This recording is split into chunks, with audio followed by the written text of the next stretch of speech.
Nosotros somos los Sundance Kids. Yo soy Malcolm. Yo soy Jake. Soy Junior. Soy sauce Nick. Soy sauce. Soy Nick, que sirvió tu misión en Los Filipinos. Los Filipinos. We're here to do an entire podcast in Spanish, so listen closely. Okay, semana pasado. We're not going to do the entire podcast. Semana pasado, nosotros fuimos a la Festival de Sundance para las películas, y vimos algunas movies. Okay, that's Movies. No he hablado español hace mucho tiempo, como pueden oír. You sound like one of those I haven't announcers. spoke Spanish in a long time. You sound like a luchador it's fine, dude. announcer. It's fine. Anyway, welcome to the Sundance Kids podcast. I'm Malcolm. I am Jake. I'm Junior. And I'm Nick. And we speak fragments of other languages. But we're here to talk about movies and movies we saw in the last week and just some fun stuff that happened in our lives. So big week, Fun very big week. Very big week for The us. biggest of the weeks. Yeah, it was okay for our podcast. For our podcast, it was the crowning week of the year. It's the most important week for our podcast, namesake wise. The Sundance Film Festival. Sundance Film Festival. This past week was the Sundance Film Festival in Park City, Utah, 2020. Each of us saw. Did you see a film this year? I did not. Jake chose snowmobiling over a film. I did. I had a lot of fun snowmobiling. But That's he good. didn't have a lot of Snowmobiling's fun seeing a film. Snowmobiling's fun, but No, I'm just kidding. He's cool. But for the most part, we all saw films. We saw films. And we're going to talk about those films. Mm-hmm. And you probably haven't seen those films. Or if you're at Sundance, maybe you saw them. And we're going to talk about just our general experience with the Sundance Film Festival. And then later on at the end of the episode, we're going to get to some of our Oscar predictions. Because guess what? Or hopes. Next week, the Oscars. They're back. They're back Yet again. They are crazy. Yeah, dude. So I think all of us in this group here have been up at least twice. Did you go up at all, Jake? No, I almost went up to one movie because I tweeted at AT&T because they were talking about free tickets, and I tweeted at them and I'm like, yo, give me those tickets. And they tweeted back, like, slide in our DMs and we'll give you more info. Like you're lucky, dude. And so I slid in their DMs and they sent me this thing. And then I don't actually have the Twitter app because the user face on just like Safari is pretty good. So I just use that. I just go to it on Safari whenever I want to go on Twitter. And so I went to that and so I don't get notifications, like, obviously, for messages. And I went back and I'm like, okay, when are these tickets for? Like, when is this showing? And it was Friday at like 8:00 when I checked back, and they're like, yeah, like, it's today at Friday at 5:00. And I was like, that's they were going to give me 4 tickets.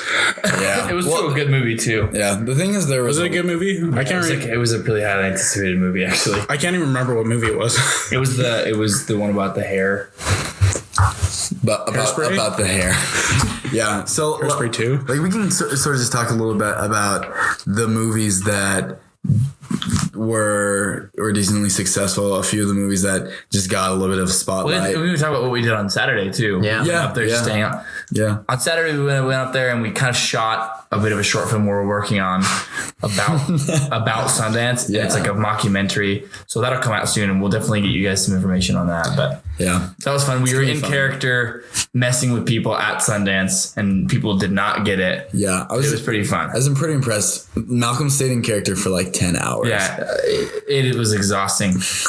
It was, honestly, I was actually really impressed with how people reacted too. Like, I was kind of expecting everyone just to be a bunch of a-holes. No, people were more just like, because we were people like that you would never expect to see at a film festival. Yeah. And so we were really like, people were almost taken aback usually. And then there were some people you could tell were in on the joke. Just in your guys' character. Yeah. But there was like people that were literally just like, didn't know. Like they were like, they didn't want to be rude, but they were like, this is so weird. Yeah. So I mean, just so you guys understand, practically they dressed up like a bunch of douchebags. Like 2000s skater Monster Energy douchebag. Kyle was their name. Imagine you go to a RV park, and then in that RV park you check the dumpster, and behind that dumpster you see 3 people doing meth. That would be them. Yeah. Drinking we were- PBR. So basically, Drinking each other's pee. we're playing these characters that we're playing these characters that were shooting a documentary about themselves, trying to get their short film into Sundance. So it's just kind of a goofy thing. It was pretty fun. It's pretty meta. So too. someone told us it was meta, which was because I had explained it as that to myself in my head, and I was like very honored.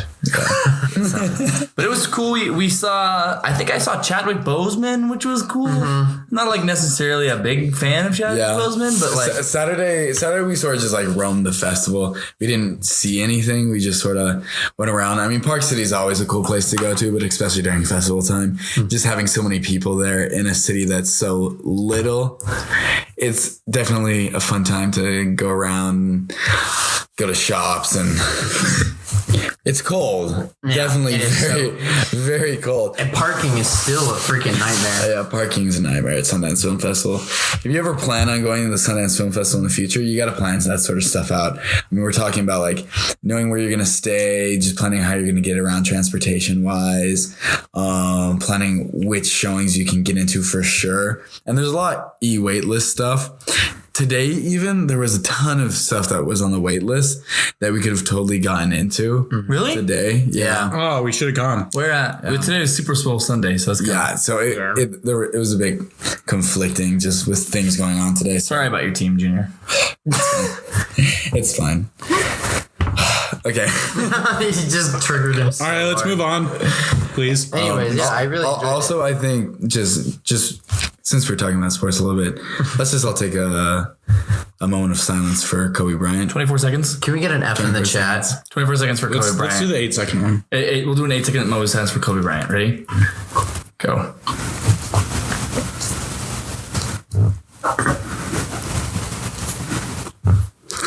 All right. May he rest in peace. Yeah, in may he peace. rest in peace. Kobe and rest in peace, Gigi. Mamba forever. Mamba. Mamba forever. Forever, dude. Okay. But we were able to see a few films there, and a few films that I thought were pretty interesting, things that were a little bit talked about in the scene. I mean, things that definitely were talked about at the festival.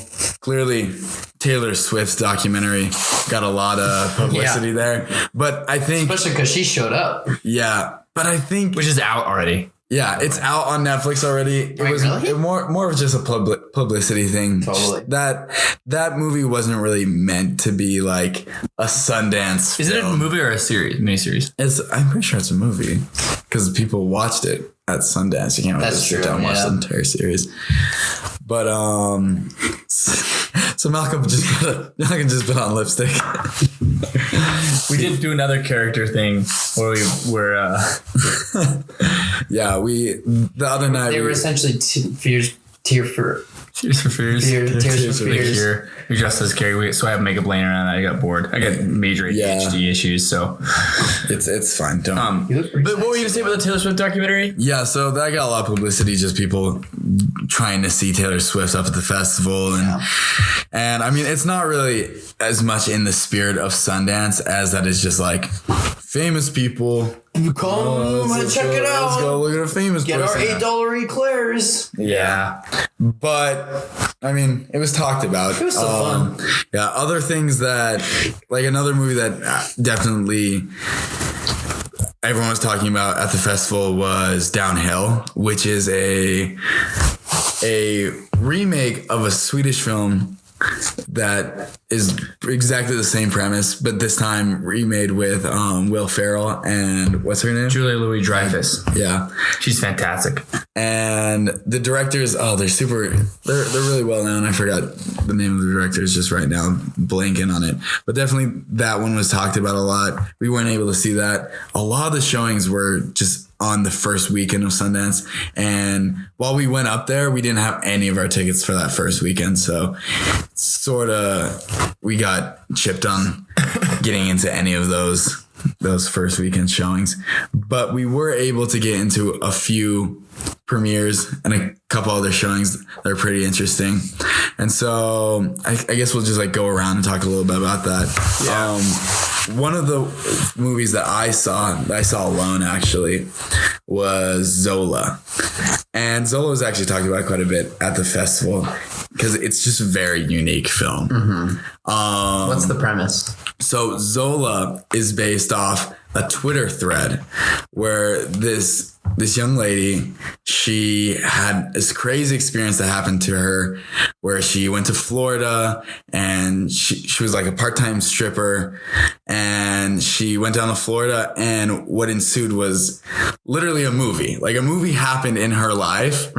And so a little while, her way to cope with the crazy shit that happened to her while she was out there, she just ranted about it on Twitter, and she told it like a story. And so what's cool is I was super late to this showing, and I was just, and they still let you in. I was like zooming down the road trying to get there. I mean, I showed up there 3:01. And it was supposed to start at 3, right? So I wouldn't have been able to get in. They shut the doors, and they're very strict about that.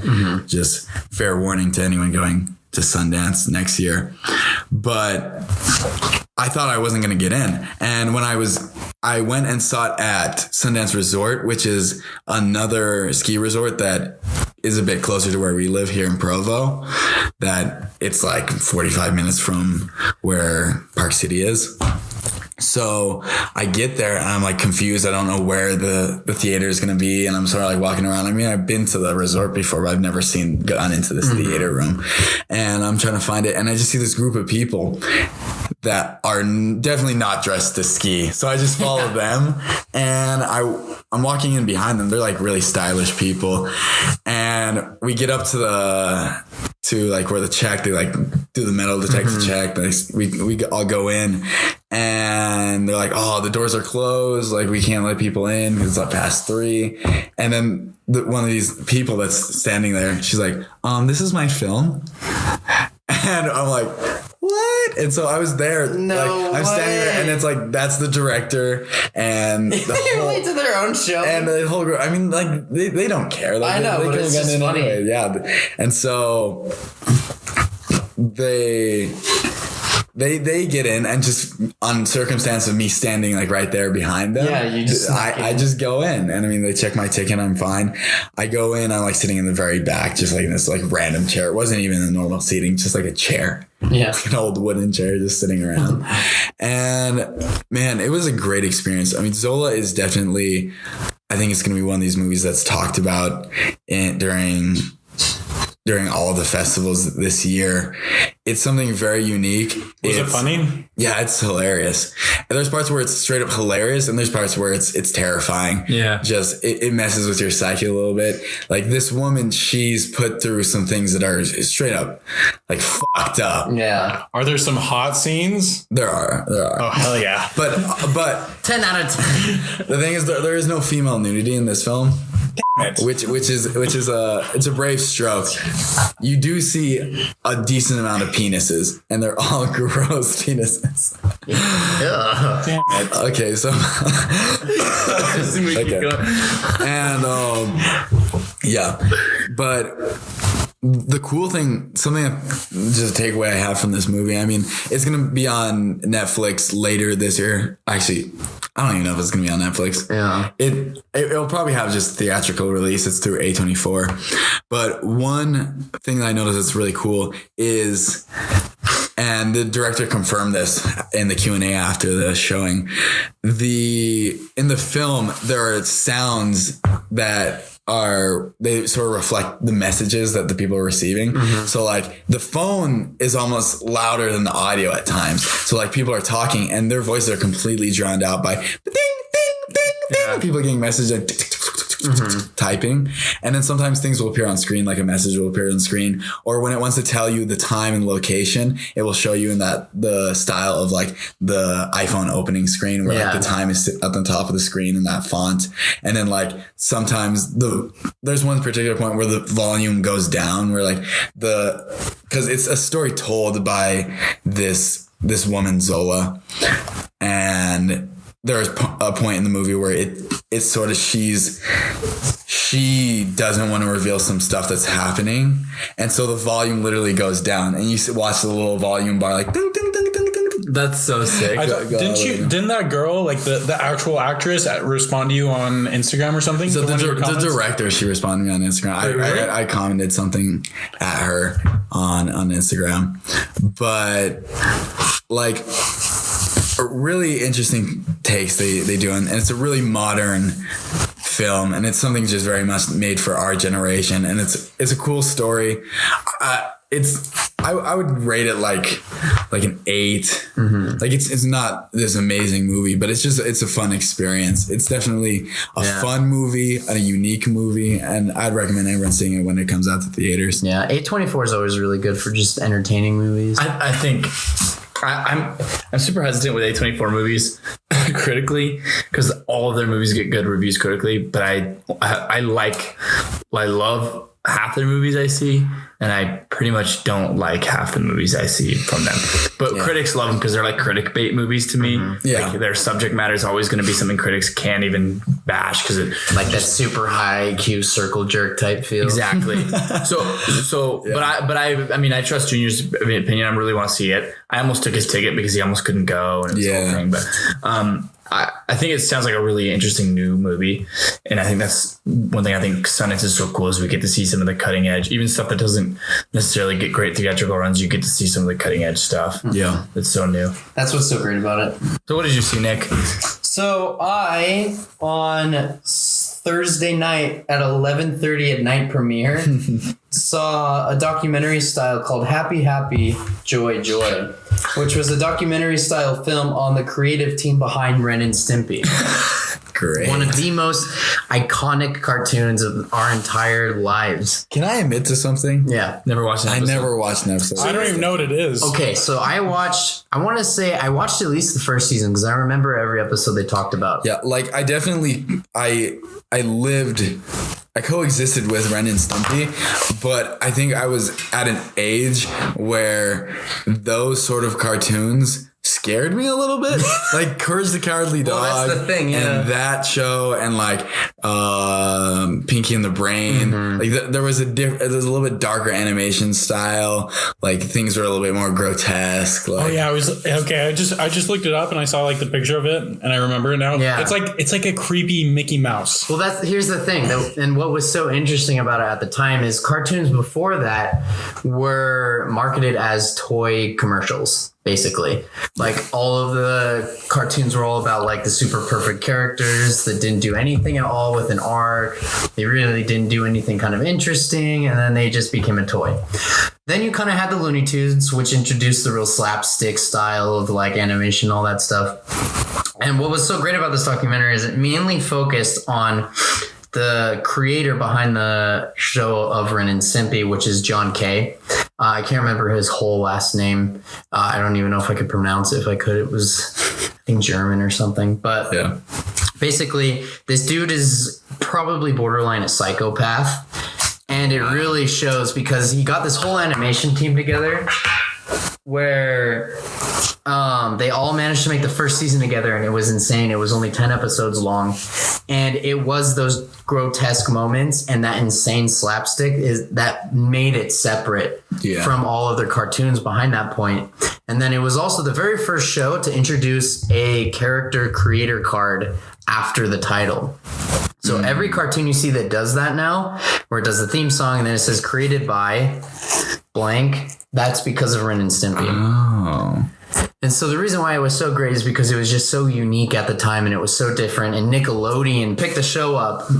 And then it was kind of like they were not really sure if they wanted to because it was really edgy at the time and they didn't know if it was going to be a big investment or not. But after the first couple episodes aired, it was an instant hit. And it was competing with The Simpsons at the time. Yeah, it was very, like, Ren and Stimpy has always been iconic. It's something that I sort of regret not have watched as a kid, but like I was so young that I didn't have that level of control. Like, I'm going to watch Ren and Stimpy because I heard people are talking about it. Exactly.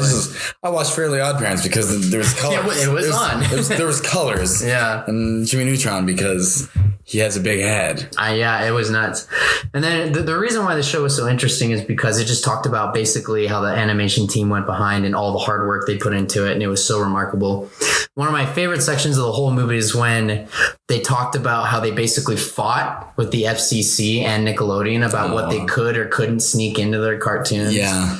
And that was like a really revolutionary time. Oh, yeah. That sort of stuff. And that's why it was so funny, because at this documentary is when they pointed out some of them. Like, one of my favorite parts was when they said they managed to sneak in a line of dialogue where they were messing around with a vacuum, and Stimpy, who was the voice of Philip J. Fry from Futurama. Yeah. Stimpy goes, "This vacuum's so powerful it could suck a monkey off from 30 feet." and then you just sit there like, wait, that got on TV? Oh, wow. It was so good. Yeah. And There's then, a lot of things that. especially that show. Like that show specifically. Oh, wow. And it did really well and they loved it. And so basically Nickelodeon, after having banked on that whole thing and gambling on it and it paying off, said like, "Hey, we want a second season now. Can you do 20 episodes?" And so the team was really, really crunching on it, and they were kind of breaking down, and the creator was really, really worried. So they aired the first episode of the second season, and it was a very special one because it was about this one guy who everyone hated, who was like an animal trainer who was torturing Ren and Stimpy. And so they finally get their revenge on him. And the episode was so violent because Ren and Stimpy end up beating the shit out of him at the end. Yeah. That they couldn't air the episode. And so, of course, Nickelodeon, who gets this episode, like, we can't air this. So they were so mad and they missed out on all the ratings and the views, they actually fired the creator. Oh. Who was so betrayed, who felt so betrayed because the rest of the team stayed. And then they brought Matt Groening in, who worked on The Simpsons, to do the rest of the show. Kind of like Steve Jobs. Yeah. And so he felt so betrayed, and then he kind of went off and did other projects. A lot of them were really weird and sexual, until eventually he came back and he did another series called Ren and Stimpy's Adult Party on Spike, I believe. Oh. And I've never seen that. Neither have I. I heard about it, but I didn't know what the story was about it. Yeah. Until then. And it was basically Ren and Stimpy, but just so over the top. Like, there's an episode of them having gay sex, eating each other's poop. Like, there's a scene of Ren licking his own butthole for Stimpy.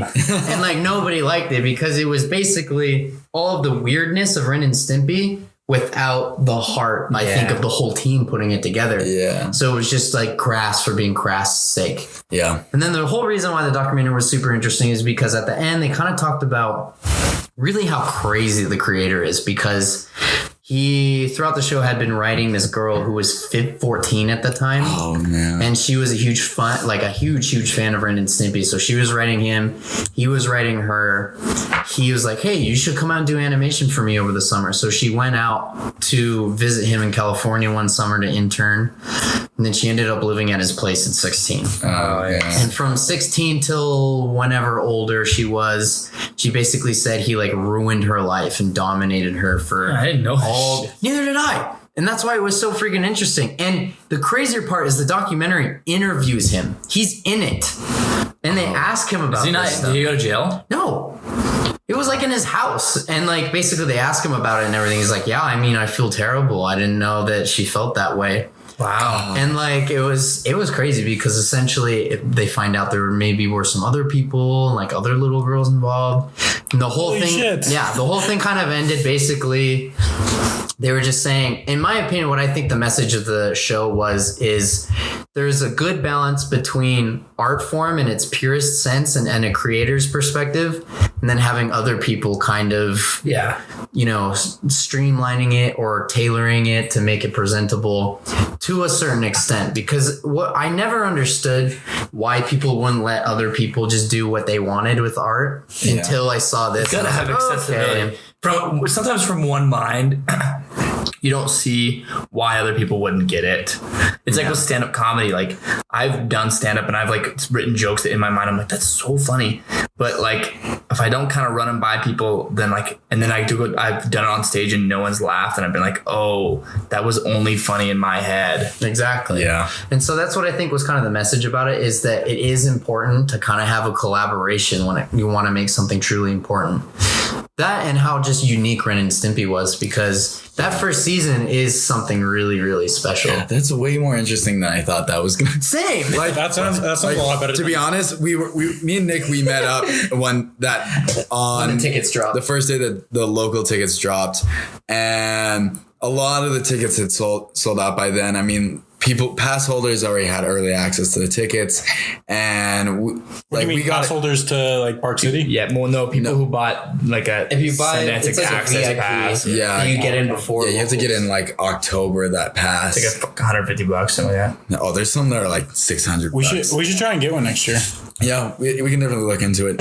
But the thing is, even being that locals get into general admission ticket pricing like a day early, there was a lot of shows sold out, but it was still sort of great because we had this filter and we could only choose a few things. And I remember Nick just was like, oh, Ren and Stimpy. I love Ren and Stimpy. I'm going to get that. I'm like, are you serious? Because like in my mind, I'm just like, oh, it's just certainly. Did that film get bought, by the way? Do you know if it's being released? I'm not sure, to be honest. I want to say it's going to be on Amazon or Hulu. Yeah. Interesting thing with Zola. So the day that I went there to see it, because it already premiered. Wait, sorry. Did you mean Ren and Stimpy or the documentary? Ren and Stimpy Documentary. The documentary. Yeah, I think it's going to be on Hulu.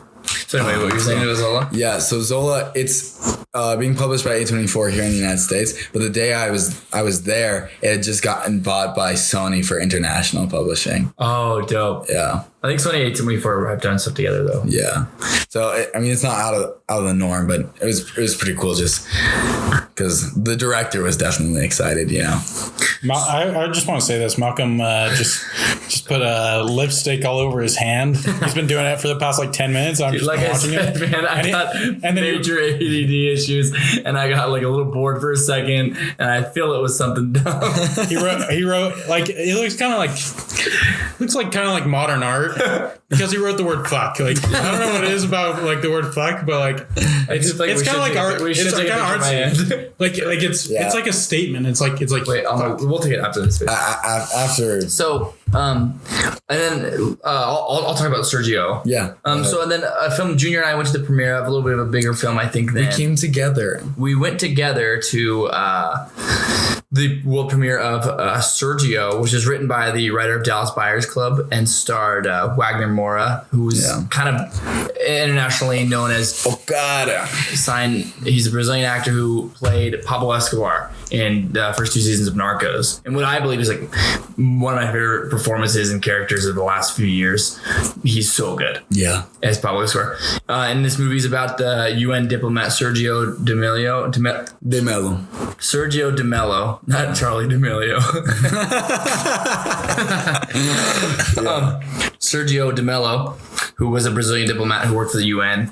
It's kind of sort of a biopic, but it's got an interesting structure for a biopic. It's pretty interesting because the director, he originally made the documentary about Sergio De Mello in 2009 that premiered at Sundance. Yeah. And through this crazy process that was sort of explained in the Q&A, which was a great insight. And Wagner Moura was there. There a panel of judges were there. We got to see Ethan Hawke. Oh, Ethan Hawke was there. That was cool to see. We were sitting pretty close to Ethan Hawke. I freaking love it. And some of the actual people who this is about were there, which was pretty special. Yeah. And Ana de Armas wasn't there, which I was disappointed because she's just such a beautiful young woman I want to meet and marry. She's very beautiful. She starred in it. That's so awesome. But Wagner Moura was there, which was cool. The director's there. I thought it was, to me, it was a biopic. And I think it's actually going to be out on Netflix this week. No, it comes out in April on Netflix. Okay, yeah. The trailer is already on Netflix. Very soon. But I thought it was a good movie. I think it had some flaws, but I think something cool about it was it was a biopic, but kind of didn't have the biopic structure that usually you see, which is kind of just someone's life, and then they have a big trial, and they get through the trial, and then it's those are such linear stories. It felt more comparable to the Steve Jobs movie starring Michael Fassbender, which instead of that Steve Jobs movie, instead of like showing like the whole creation of the Mac and all these things, it just basically showed 3 moments of his life in 3 acts. It all took about the same amount of time, and it was 3 different chapters of his life and how they all intertwined. It was really a similar way. I think it's structured. I think it faltered structurally though. Yeah, I mean, it definitely. I saw what it was doing. Like, it got that idea, and I'm glad you brought that up because I didn't think about that. It sort of, I'm sure it got a little bit of that idea from that Steve Jobs biopic, where it's like, these are 3 different moments in his life, and then they sort of intertwine, and you see a little bit of in the Steve Jobs one. There's only a couple times in the whole movie where it kind of leaps in time and goes back a little bit. Yeah, and it's done so well. It's so seamless. Yeah, and it's chronological. Like, it's the first moment happened, and the first moment happens at the beginning of his life, and then the second moment is like in the middle, and then the last moment is like one further down in his career. Well, it's actually after he started Apple, and that movie's fantastic. I think anyone should see it. It's one of my favorite movies I've seen in a long time. Yeah. Whereas this, it was like it jumped around from like the end of his life to climax to like the like earlier, and I had some great moments of like some fantastic acting. I thought interestingly enough, like someone that wrote such a good film like Dallas Buyers Club, I thought writing was maybe the weakest part. Yeah. And there was a couple times where I was like, this was really well written, but there was a couple times where it just felt like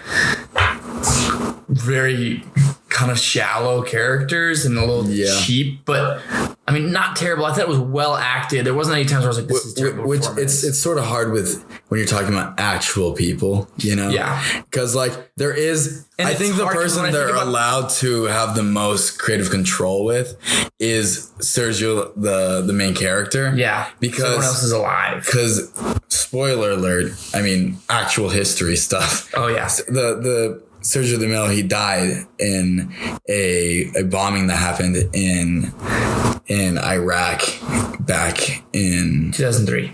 Right after the U.S. invasion. Yeah. So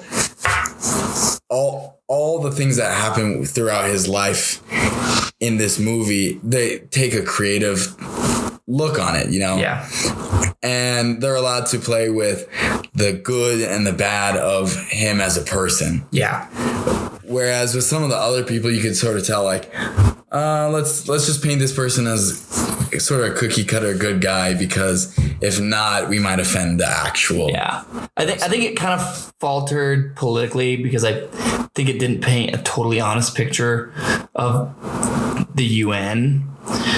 Just from the last stuff I've read, which is okay. I don't think that was the focus, because at the end of the day, like it felt like it started off and you felt like this was going to be a political movie, but it wasn't overtly political. Yeah. It turned out to be a lot more personal of a story about a pretty flawed man who kind of learns his lessons right in time in the time of his life, which I think is the strength of the movie. Yeah, it's about an imperfect person. It's not an imperfect person who's imperfect because he's does drugs or he's addicted to something, but it's just a man who has flaws with personal connection. Yeah, and he's a little almost addicted to his job, and he doesn't understand how to show affection. Yeah, there's an amazing line that Wagner Moura, he says in the movie that it's that he has issues with long-term goals, like these long-term things. Like he's fine with going to a country, solving a problem, and then leaving. But those things that impact his entire life, like his family and the relationships he has with people, he just can't figure those out. Yeah. And it's definitely evident in one of the themes of the movie. And that's definitely the strength of the movie, but it's got some weaknesses. But I think I would recommend you see, I would give it like a 6.5 to a 7. Yeah, I'd rate it around a 7. But I think you should see it. I think it's a cool piece of history, and I think and definitely, I think more people should know about Sergio. Like Sergio de Mello. I think it teaches a lesson about kind of personal life and work, and I think it was cool, and it was cool to be there at the premiere. See the filmmakers and see how proud they were of their work. He's one of the. And it's cool because like you could just watch the documentary and it shocks you that less people know about this really important person, this really important guy and more importantly, I think a guy from a Latin American country who did a lot of stuff to change the world. I mean, I'm Brazilian, half Brazilian, and I'd never heard about him, And like a lot of Brazilian people that I've talked to, like they didn't know who he was, you know, and him being such a integral part to what happened during the war, and especially with like the country East Timor, and which I didn't know existed. yeah, like it shows light on some parts of the world where people necessarily don't even think about, you know, which is cool. But I think it was interesting. I think it was kind of cool. It was my first experience at a Sundance premiere, which was pretty rad. It was cool to see people like, I mean, I literally thought Wagner Morin as Narcos was amazing. I think he was like the most captivating, scary, but like beautifully written character in the last few years. One of the most. It was awesome. So it was cool to see people I admired. I think as far as Sundance goes, I think it's something to be noted that if you do live in Utah, which I would guess a lot of our listeners do, go to see something at Sundance. Yeah. Even if you see a film that's not great, it's just a cool experience because, I mean, we live in a place like Utah doesn't get a lot of national attention ever. We have the Jazz and that's about it. Yeah. So it's cool to have these like, just like not even just celebrities, but it's cool to have like literally this is like a top 3 or 4 film festival in the world. Yeah. Like it's up there with Cannes and Venice and like Tribeca. Those are like the film festivals to be at, right? So it's cool to see like just international art kind of transcend down to Park City. And I think if you live near here, you should definitely find a chance to see a film at Sundance. It's really cool. Yeah. I mean, it's literally the namesake of our show.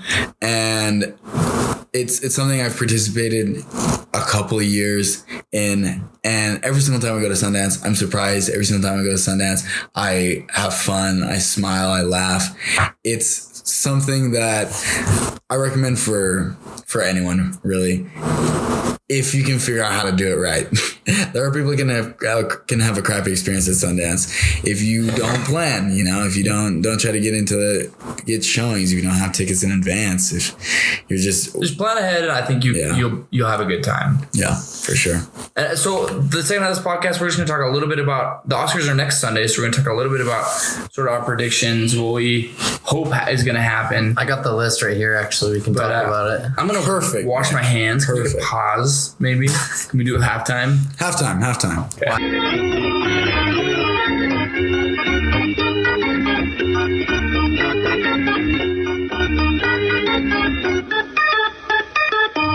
Okay, so we just finished a quick intermission, and now we're going to talk about some predictions for the Oscars. First of all, who do you guys think would make a great host?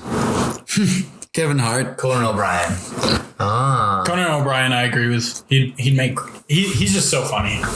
Yeah. Zach Galifianakis. Hey, funny. He would be funny. Ricky Gervais, obviously. Ricky Gervais would be great. I think Ricky Gervais would be good, but I don't think it fits the vibe of the Oscars because the Golden Globes kind of knows it's a joke almost. Yeah, he would just make fun of Oscars. Kevin Hart would have been so good if he had. If only he didn't call his son a fag 6 years ago. What about Ryan Seacrest? I don't know. I just don't know what's happening with Ryan. What about Gordon Ramsay? Ryan Seacrest could never do anything bad. Gordon Ramsay. Gordon Ramsay. Giving everyone financial advice. Gordon Ramsay don't give a fuck. Oh, no, not Chef Ramsay.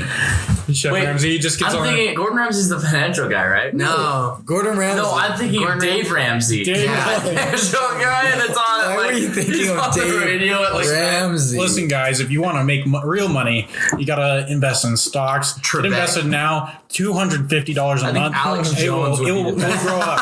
Alex Jones is the best guest. Alex Jones. Steven Crowder.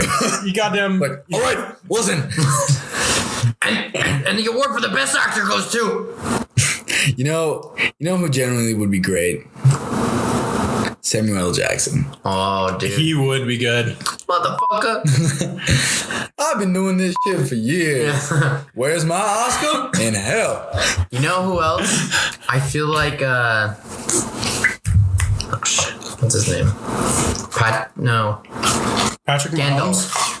Mahomes. Imagine Patrick Mahomes up there with the Kermit voice. Ian McKellen, yeah. He'd be a pretty cool host. Just like someone who's like a legend in the film industry. Jackie Chan. Dude, who supports the Hong Kong police in the protests. He does? Yeah. Why? Really? Well, he was born and raised in like China, so he's like supporting his government. Yeah. What about what's that kid? Krista pretty- McCullen or whatever? No, not Krista. Macaulay Culkin? Macaulay Culkin. Macaulay Culkin. That's it. Macaulay Culkin? Yeah. Dude, he'd be great. Yeah, he'd be pretty. I think it would be. It's interesting. There's not even going to be a host this year, which sucks. Yeah. Again. Okay, so I guess we'll get started. All right, so Best Actor. The nominees are Jonathan Pryce from A Two Popes, Adam Driver from Marriage Story, Antonio Banderas in Pain and Glory, Joaquin Phoenix in Joker, and Leonardo DiCaprio from Once Upon a Time in Hollywood. So I think we should each go around and say who we think is going to win and who we hopes wins. Yeah. Who's got our vote, but who our prediction is. So I think Joaquin Phoenix will win. Yeah. And I think this is a turning tide for comic book movies in the Academy. I think they're going to give it to him. I think he did too much weight loss and strenuous stuff for the role. And I think he should win. Yeah. And I would also say that Adam Driver should have a shot because he was fantastic. Yeah, he was great. In an actor's role. Yeah. But I think Joaquin Phoenix should win. And I'm not even necessarily like a Joker stan. I think it was a good movie. Yeah, the only one I didn't see the movie was Pain and Glory. So Antonio Banderas, I don't know. Jonathan Pryce was actually great in Two Popes. His Spanish accent, like his Argentinian accent, is great. But like, it's very much that type of movie, and he didn't really outperform like anyone else this year. I mean, he definitely wasn't better than Joaquin Phoenix. I think that Joaquin Phoenix is gonna win. But like, damn, like Leonardo DiCaprio. Yeah. He did such a good job in that movie. Like just thinking back to like Once Upon a Time in Hollywood. He did like I was like, I kind of like wrote him off for it. Like just like didn't think about it. And then just sitting here right now, like saying Leonardo DiCaprio, I was thinking about that role and like how well he did. And Yeah, like, you're right. He's just so consistent. Overlooked. It's like he's been such a great actor for so many years that people are like, well, like he's like the Tom Brady. Like it's like Tom. You don't really want to give him the league MVP, you know? I mean, maybe he deserves it, but like you don't want to give it to him. But like I really think he deserves it this year. Well, like remember, I think he did a great that job. scene was like, there's a few scenes in that movie that stick out that are so good. Remember in the trailer It's when such he's a- like, "You got there fucking drunk," like, Yeah. and he's kind of doing stuff. When he's so pissed, that's such a good scene. I Remember forgot when about he's that too. acting, and like the little girl goes up to him and he's like, "That's the best acting I've ever seen." He's like crying. I think that's an interesting point. I think that's like because it was earlier than all the other performances. Yeah. Joker was later in the year. Marriage Story was later in the year. So was Two Popes. People are kind of forgetting about how good Leo was in that movie. Yeah. But I also think it's Joaquin's to lose. So If I was a voter, I'd vote for Joaquin Phoenix. So for me, I want Joaquin to win. Well, I think Joaquin's gonna win, and I want the goddamn Adam Sandler. Oh yeah, I think Yeah, what the hell? Yeah. He should have been nominated. Biggest snub. Biggest snub of the year. That should be just that whole movie was snubbed. If we do our own, we gotta make that an award. Biggest snub. Biggest snub. Adam Sandler should have been nominated. Very likely could have won, but At least nominated. Yeah. Come on. That movie didn't get a single nomination, and I think that was honestly That was one of the best. that's my movies top of the 3 year. movie of the year. Yeah, easily top 5 for me. It was great. And it was him that made the movie, really. On it, he was in like 90% of the scenes, and you were still like captured by his performance. Yeah, and I think that's also one of the reasons why Joaquin was so great, because he's like, he's in the entire movie and you never get sick of him. Exactly. Yeah. So okay, I'd be interested to see how Antonio Banderas did, because like, has he ever been nominated for an Oscar? That like I've never thought of him as like an Oscar. he was nominated for Spy Kids 2. I'm just kidding. But like that's interesting. Like shout out to Antonio Banderas. Yeah, no, I'm happy for him. I haven't seen Pain and Glory yet. All right, so best actress is Charlize Theron from Bombshell. Renee, Did not see that. I know, right? I didn't either. I heard it was pretty good. Renee Zellweger from Judy. Did not see that. Cynthia Erivo from Harriet. Did not see that. Scarlett Johansson from Marriage Story. I saw that. And Saoirse Ronan from Little Woman. Did not see that. She will seen win. any of I haven't seen it, but she will win. Yeah, you think? She's been nominated a bunch of times. She's very young. She's a big star. I personally would love to see Scarlett Johansson win, but I don't think that's her best performance of the year. She should have got nominated for Jojo Rabbit. She is. Oh, But she that's is. supporting The actress. supporting actress. I don't think she'll win. I don't think they would give her both. I could totally see her winning supporting, and then. Yeah. Or, I think Saoirse's going to win it. She's been nominated like 4 times. She's very young. Little Women is nominated for Best Film. Yeah. It seems like an obvious choice there. But also, I haven't seen all those movies. Yeah. So I can't make a good judgment call there. Yeah. So we move But I think it also says a little bit about those movies and the fact that none of those movies were nominated for Best Picture. Yeah. And it There's is a statistic I saw that Best Actor, Best Actress, it's like really, really rare that their movie isn't nominated for Best Picture for them to win. Or we're just 4 white men in the movie. Fuck you. But I mean, like, But I think we can move on from this one though. Yeah. Okay, we'll move to Best Director. Quentin Tarantino for Once Upon a Time in Hollywood. Todd Phillips for Joker. Bong Joon-ho from Parasite. Martin Scorsese from The Irishman. And Sam Mendes for 1917. This is a tough one. That is a tough one. gosh darn. What do you guys think? So I I think actually saw all those movies. Tarantino will get it. Really? Tarantino's so damn good at directing. Just because it was such a treasure, that movie. How many Oscars is Tarantino? However, He's one for screenplay, 2 for screenplay, I think, and 1 for Best Director. I just think Sam Mendes should win because I think he did such a 1917 was so good. Yeah, but I think that's more of a cinematography thing. But he was in charge of that vision. Yeah. I think that's an interesting category. I think we can. I would rule out Todd Phillips winning. The Academy hates him. I think also. No, I don't think the Academy hates him. They like him. Actually, get a lot of nominations. I just don't think. I think it's just because Joker might his win. first nomination, not even his first nomination, his first serious film. I don't think he'll Hangover win. guy. I think he just has stigma as Hangover. It wouldn't surprise me if Parasite wins here. I don't think Parasite will win any awards. Foreign films never win. Yeah, I mean, obviously it's gonna win Best International. I don't think it should. If I'm personally choosing what should win Best Director, I would choose probably Once Upon a Time in Hollywood. Tarantino. And I think that's because the acting. Yeah. I think that a lot of those movies, I didn't feel like Parasite was that well directed acting wise. Yeah. I mean, I thought that characters it's a were kinda little hard cold. to tell. No, I don't think in maybe Korean. But didn't you think the characters were kind of cold and actually all the characters felt like the same? I really like the girl. I couldn't tell anything. But what do you know about her? I just like. What do you know about her other than her special confidence. skill? They all had competence. They were all good at lying. The only thing you know about her is that she's good at lying and Photoshop. Yeah. Do you remember her name? Well, the names are sort of hard. No, I remember Kevin. Remember his name? They all had American type names. Oh, yeah. Like her name, I don't remember her name. I don't remember anything unique about her character that all the other characters didn't have. But I remember things about Leonardo DiCaprio's character that Brad Pitt's character didn't have, and vice versa. Yeah. But in Parasite, it's like, I really don't like that movie. All the characters were like, so they're all good at lying. All the characters in that family, they're all good at lying, and each of them has one special The skill. only one that's really different is the dad, and him just being sort of like him. Feeling more manipulated by the upper class. And him just sort of like having like a temper, and him just being sort of the reason why that family doesn't prosper.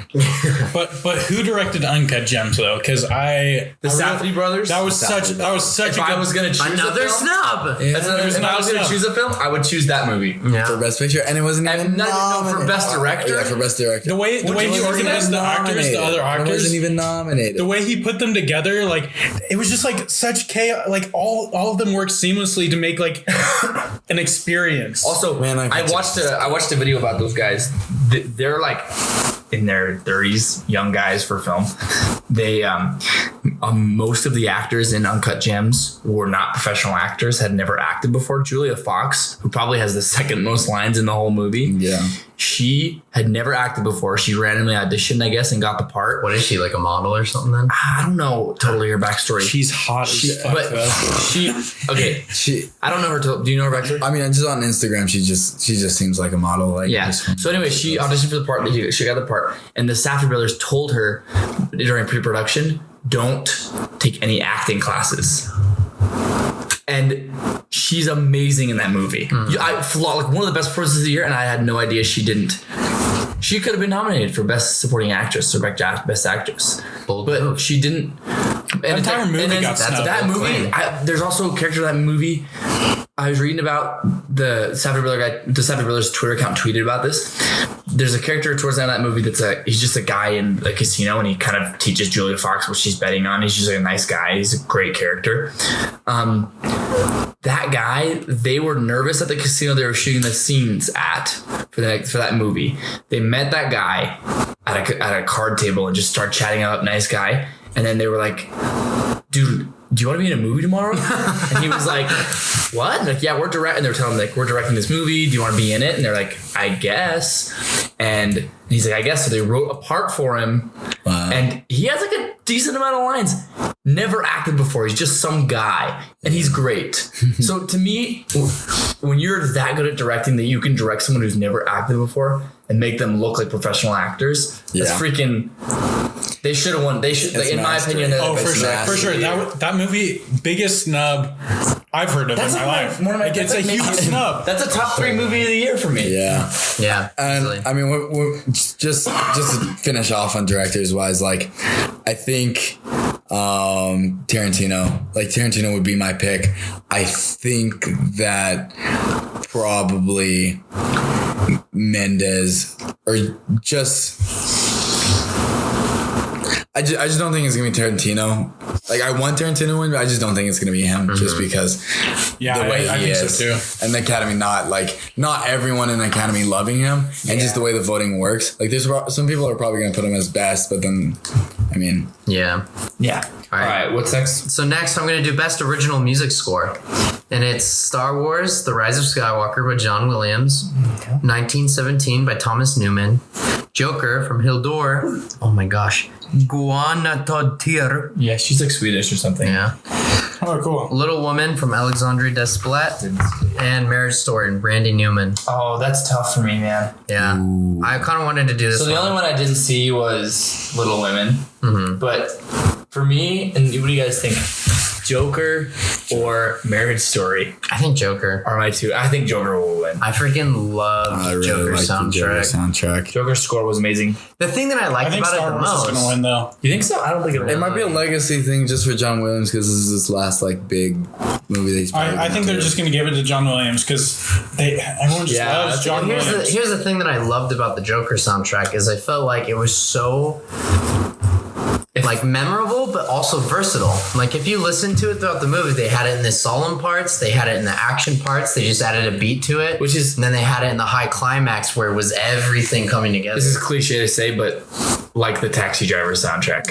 Yeah. Right? Which was like the Taxi Driver soundtrack works in every part of that movie, but it sets the scene really well. Yeah. That's a good... I think Hildur will win for that, the Joker.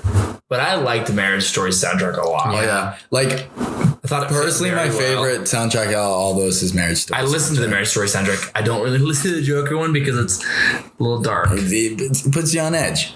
You don't want to pull what's his name? Arthur Fleck? No. Freak, the last guy. The last guy, the guy who killed himself. Freak. Epstein? Oh. Jeffrey Epstein? No. The Joker guy.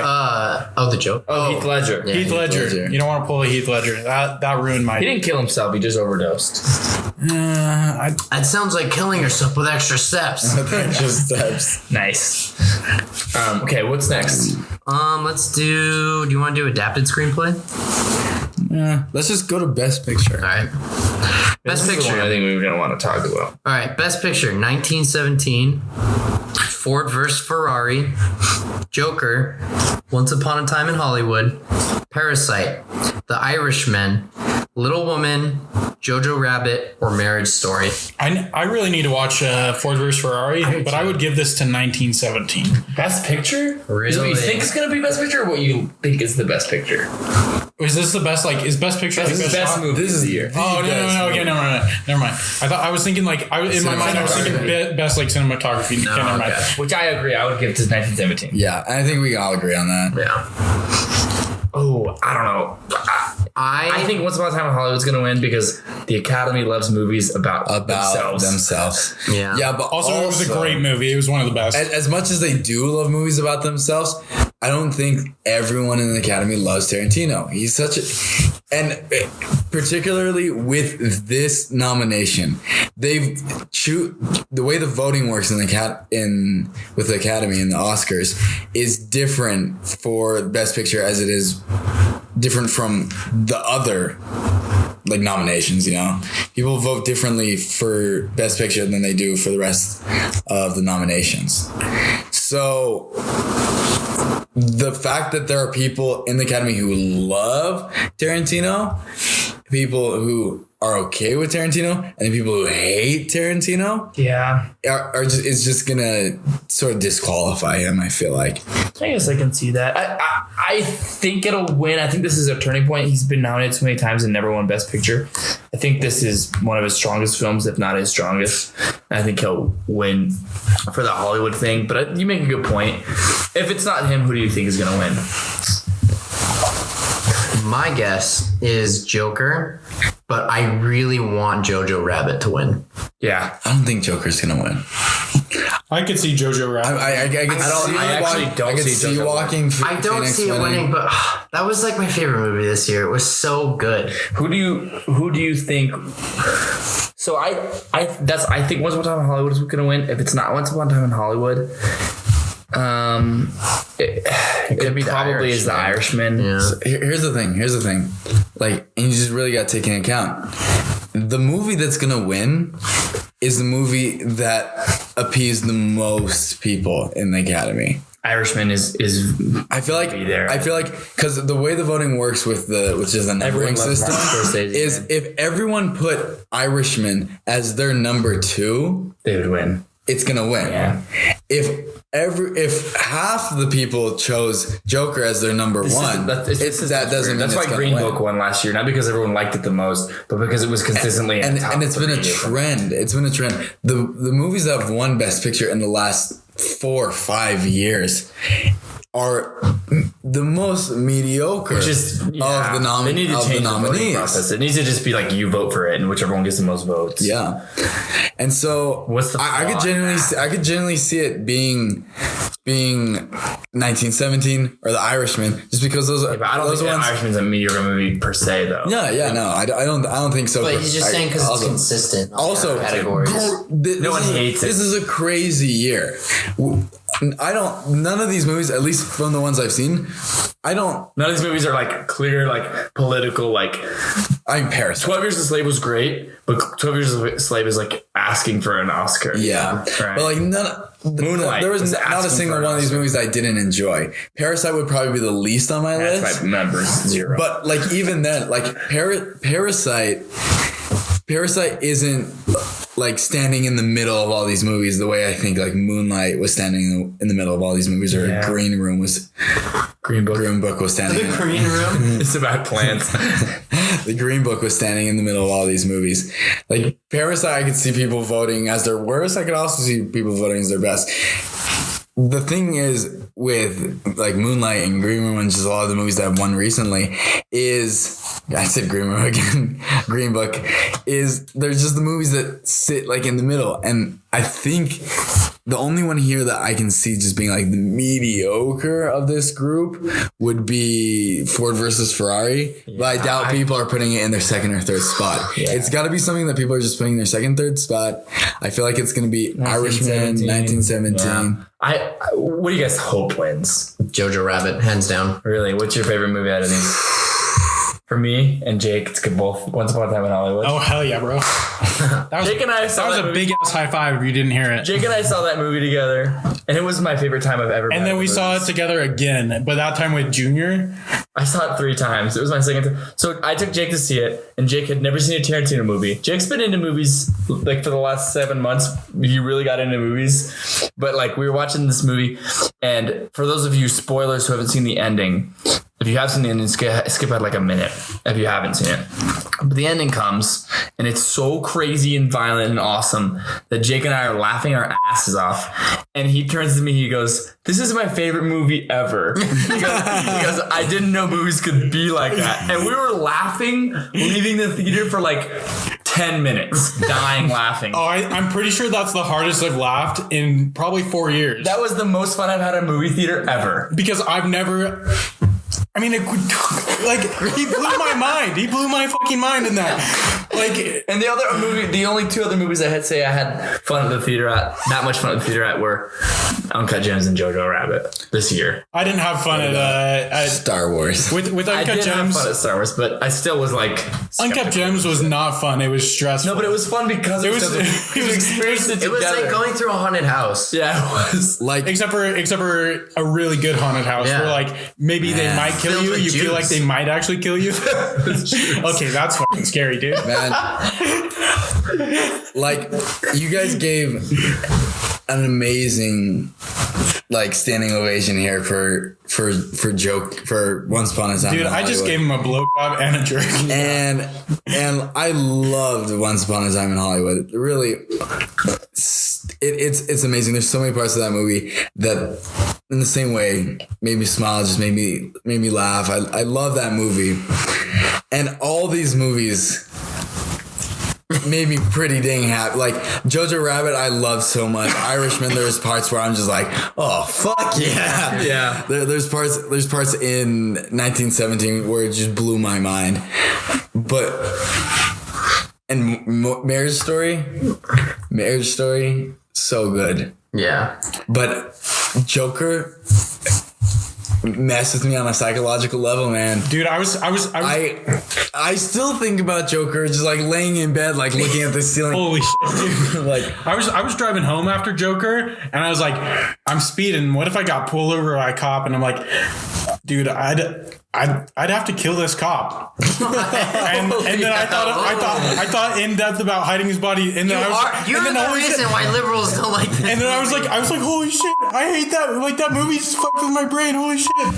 Yeah. but for so many other reasons why it messes with my head, I love this movie. And that's why I choose that one as That was a good Joker Joker. is That was my good. best I picture. think honestly, I think Joker's gonna win. Honestly, But- I didn't like Jojo. I don't think they have. I think it's too balls. controversial. I don't think they have the cojones to vote for it. we'll see. I didn't like Jojo. Controversial movies don't win. Yeah. Best Picture. I mean, so I really like my brother. He likes a lot of he likes like a very specific set of movies, and I really like almost all those movies that he really likes. And so, like when he told me that he loved Jojo Rabbit, I had like. That's probably because like Malcolm can say like this movie's fucking good, dude. Like this is a great movie, and I'd be like, okay, Malcolm likes a lot of movies, you know. So I'm like, you know, I have a diverse and taste. it might not be my taste. Like I might like be like, oh, I'm not, because I can watch a movie and not really notice if it's well shot or not. But like my brother was like, this is like my favorite movie ever. And then I went and saw it with these super high expectations, and it just didn't meet my, I don't know. Like I thought it was good. I think I'll like it. I need to watch it again, because when I get movies that I really have high expectations for, the first time watching it, I'm just like, well, I thought this was going to be the best movie literally ever that could ever be made, like based on my expectations. And it was a good movie. Yeah. So I need to go watch it again, because like I was just disappointed because of my high expectations. But Yeah. There's parts of Jojo Rabbit that I can't remember right now, like things that I'm just sort of like blanking on. I love so Jojo I Rabbit. definitely want to I think it's rewatch probably my it. second or third favorite movie. Everyone want to rewatch it. I thought it was definitely really good. But like, And I'm gonna admit, part of the reason why I love Joker so much might just because I'm a huge fucking nerd. And some of the things that I freaked out the most about in that movie weren't even like the beautiful, like amazing philosophical and just well shot parts of that movie. Just like fucking Bruce Wayne. That's little Bruce Wayne. Oh my gosh. And I mean, I'm a sucker for that shit. Yeah. But Well, anyways, I think we're gonna do a pre-show and a post-show for the Oscars next week. So yeah, we'll most likely have all of our episodes up by then too. So we're really, really looking forward to the Oscars.